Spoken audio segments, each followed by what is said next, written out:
আউযুবিল্লাহি মিনাশ শাইতানির রাজিম। বিসমিল্লাহির রহমানির রহিম। সম্মানিত মুসল্লি একরাম, আসসালামু আলাইকুম ওয়া রাহমাতুল্লাহি ওয়া বারাকাতুহু।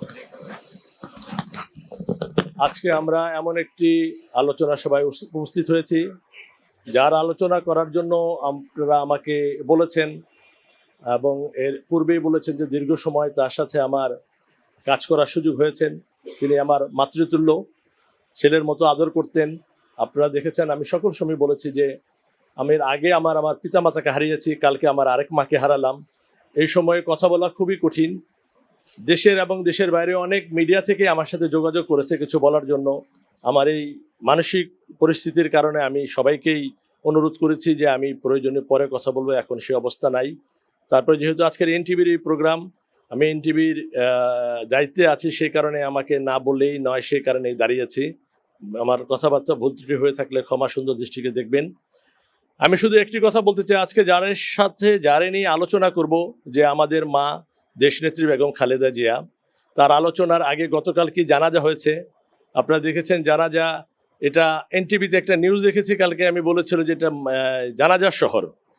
তারপরে রাত্রে যখন নিউজ দেখলাম সারা বাংলাদেশে যেই গাইবেনা জানাজা হয়েছে, আসলে বলা হয় যে এই বাংলাদেশটা একটা জানাজার শহরে পরিণত হয়েছিল।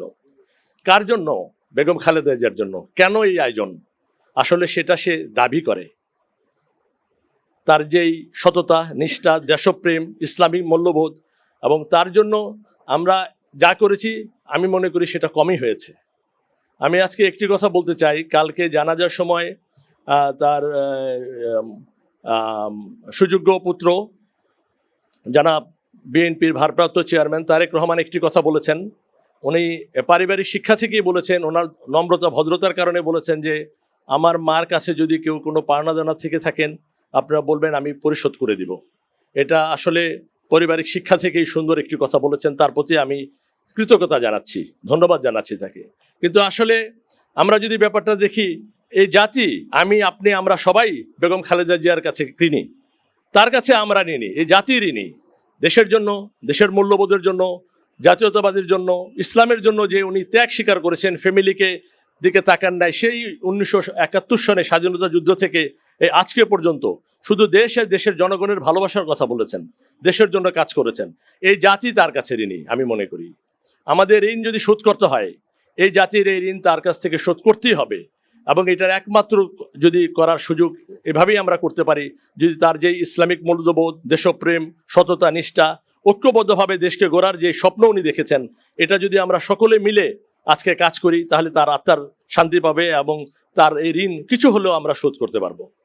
আমি আজকের এই দিনে শুধু একটি কথা বলবো, উনি সকল সময়, যেহেতু আজকের এনটিভির আলোচনা সভা, এনটিভির সকল সময় উনি খবর রেখেছেন।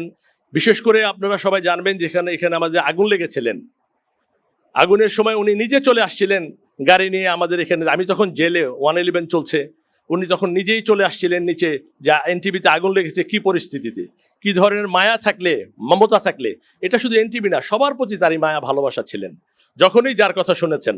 এবং আমাদের সেই অনুষ্ঠানে উনি উপস্থিত হয়েছেন। আপনারা চীন মৈত্রী হলে এক অনুষ্ঠানে আপনারা দেখেছেন, আমাদের একটি প্রতিষ্ঠাবার্ষিকীতে এসেছেন, সকল সময় খবর নিয়েছেন।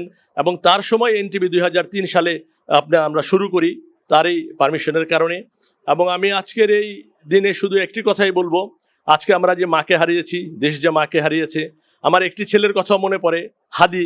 তার একটি কথা আমি শুনেছিলাম যে বাংলাদেশকে যদি দেখতে হয় তাহলে বেগম খালেদা জিয়া তাকে দিকে তাকান।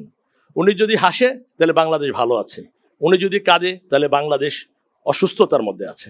আসলে তাই, উনি খালেদা জিয়া নিজেই একজন বাংলাদেশ। আমি মনে করি এই যে মা হারিয়েছে, আসলে এটা পূরণ করার নাই। কালকে আমি জানাজার সময় বলেছি যে আগামী অনেক বছর, অনেক প্রজন্ম, বছর না, আমাদের পরে অনেক প্রজন্ম এই ধরনের নেত্রী আর বাংলাদেশে আসবে বলে মনে হয় না। কিন্তু আমরা তার আদর্শকে যদি ধারণ করতে পারি, তার কথাবার্তা, চিন্তাধারাকে যদি আমরা লালন করতে পারি, তাহলেই আমরা মনে করবো যে আমাদের মা আমাদের মাঝে আছে, তার কাজ আমরা করতে পারছি, তার আত্মার শান্তি পাবে। আমি এই আলোচনা সভায় দীর্ঘায়িত করব না, সামনে মাগরিবের আজান হবে। আমি শুধু একটি কথাই বলবো, আজকে আমরা যে মাকে হারিয়েছি, রব্বুল আলামিনের দরবারে আমরা দোয়া করি মাকে যেন আল্লাহ তার ভুল ত্রুটি ক্ষমা করে, মানুষ মাত্রই ভুল করে, তার ভালো দিকগুলাকে তারা লক্ষ্য রেখে তার আল্লাহ রহমানের রাহিম নামের উসিলা তাকে যেন জান্নাত নসিব করেন।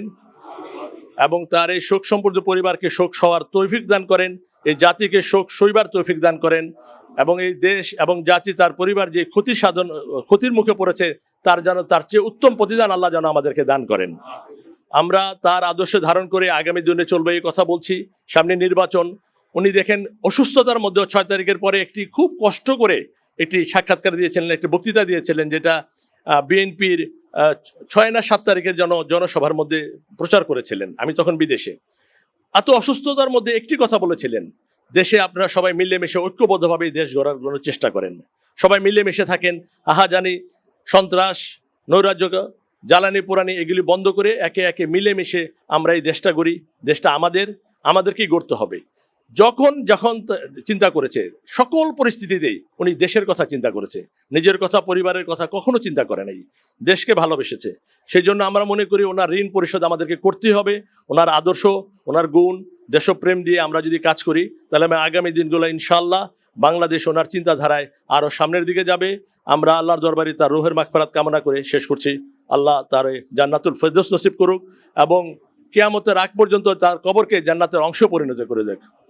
আসসালামু আলাইকুম ওয়া রাহমাতুল্লাহ।